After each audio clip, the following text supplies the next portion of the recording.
All right. Next up is Randy. You said, I've been trying to narrow my niche and hone in on my ideal client, and I've been working through the free material on marketing for hippies. I agree with this statement, paraphrasing.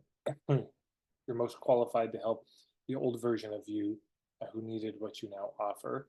Here's my dilemma. I was and still am a very eclectic person. I often joke that people uncomfortable I'm as comfortable at the shooting range and the construction site as I am a yoga studio or watching a ballet performance. My service in person is remote and frequency medicine. Uh, right, in person and remote frequency medicine appeals to a wide range of people I tell about it. And guys, I do custom home construction with who are dealing with chronic pain from injuries on the job to friends in psychic development courses who want to clear their auric fields so they can tune into their Akashic records easier. I've had success working with both types of clients. Would appreciate any insight you have to offer on this. Okay, so Randy, where are you calling in from? I am currently outside of Park City, Utah. Okay, great. So it's fine. I mean, you don't need to niche everything you listed there were kind of psychographics. What scenes or communities are they a part of? So it might not be the typical psychographics, but I would still, okay, people who are into this would also be into what? That's one of the questions that gives you clues to the psychographics. Generally these people would be into what? Um, so that's one. Second is there's the boat, of course. There are going to be people who are just into this idea of frequency medicine, you know, and so then the question becomes, is that enough? Sometimes really having a boat is enough. I do nonviolent communication locally. Oh, nobody else does it locally, and you're suddenly the person. If somebody goes on Oprah and says, I do family constellation stuff, and she says, oh, this is amazing, everyone needs to do this, and you're the only one in town that does it, you're set for quite a while on that kind of thing. So if you're in that situation, great. And if not, then that means that just naming the boat is not going to have you people storming the gates to get in to see you. So then if it's not the boat, and I imagine that's not the situation you're Right. I mean, there's more and more of this type of work emerging all the time, but in. Yeah, and that won't slow down. no. So what do we know? We know it's not the boat, and we know it's not the kind of psychographics you've named. So then there has to be something though, something that would have them say, "Oh, this is for me." And so then you have a few options. One is to keep sitting with the psychographics and just say, "Okay, what might it be that all these people you listed, what do they all share in common? What is their common trait, their common maybe communities they might be a part of? And if there isn't anything, and you don't want to focus on one, then that leaves us with, well, what's the issue that you want to help with? And so I know an herbalist, and her whole business is about, what was it? Oh, uh, Hashimoto's thyroiditis. That's her whole herbalist thing is about that. I imagine she's doing very well in her business because people search, I need help with this, and they find her, and it's like, oh my God, this is amazing. A non-Western medical intervention on this.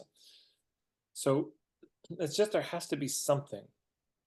It's either got to be that the boat is so unique and in demand that people want it, or the issue that we solve is so specific, or the who we're reaching, we've got a really clear sense of the demographics or psychographics, the outer things or the inner things. But it just strikes me that there has to be something. And it's also, I would say this is important for everyone. You can be explicit without being exclusive. Yeah, you can be explicit without being exclusive, meaning you can be very explicit about who you want to work with, but because you're such an eclectic person, other people show up and that's fine. You're just not marketing to them. And it's important to be clear who our ideal client is. And I would give two criteria for your ideal client. One is they light you up. The thought of them being there just lights you up. You're very excited. Second, they bring out your best work. Yeah. So it's important that we have this and that we market only to them, to nobody else but them, to that specific person. What happens is if you aim for that bullseye, you'll still get people who are one or two rings out. It's like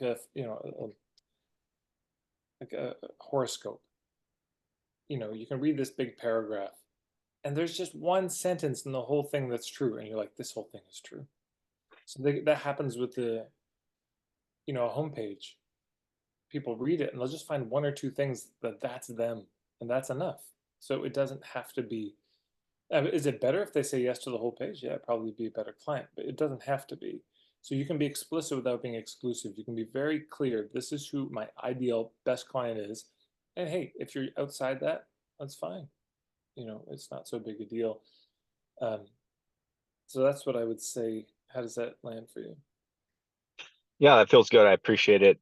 And actually, since I formulated this question last week when I think Fred, your associate, posted it, I've kind of started to receive a little more clarity. I've been offering free 10-minute sample remote sessions to people that sign up for my email list, which has been very successful. And I was on a podcast a couple of weeks ago with a friend. She's an Akashic record and teaches a lot of, psychic and spiritual development courses, and have had a lot of interest from that demographic. And it seems like, sorry, loud car coming back. Can't It's hear it. yeah. No, I can't hear it. It's fine. Okay. No, it seems like that demographic is kind of where I'm going to start steering my attention, because number one, they tend to respond better because they're so open to it and they have some idea of what's going on. And once they feel it on the call, they're like, oh my God, like how much is a full session? How much is a full 6-week protocol? Yeah. So maybe I think you answered my question by focusing on that demographic, and because there's people in that demographic that are experiencing a lot of stress, which is leading to other issues, people that have mysterious pains that they don't know where they're coming from. And so, yeah, I think this is very valuable. I appreciate it, Tad. Appreciate all your work and contribution. And I've had people say that they really feel they appreciate my marketing because they don't feel pressured, which I attributed to your work. So thank you. Oh, thanks, man. I'm glad to hear. I know the feeling. I was on the Yeah, receiving end of this kind of stuff years ago too. same. Yeah. Awesome. Okay.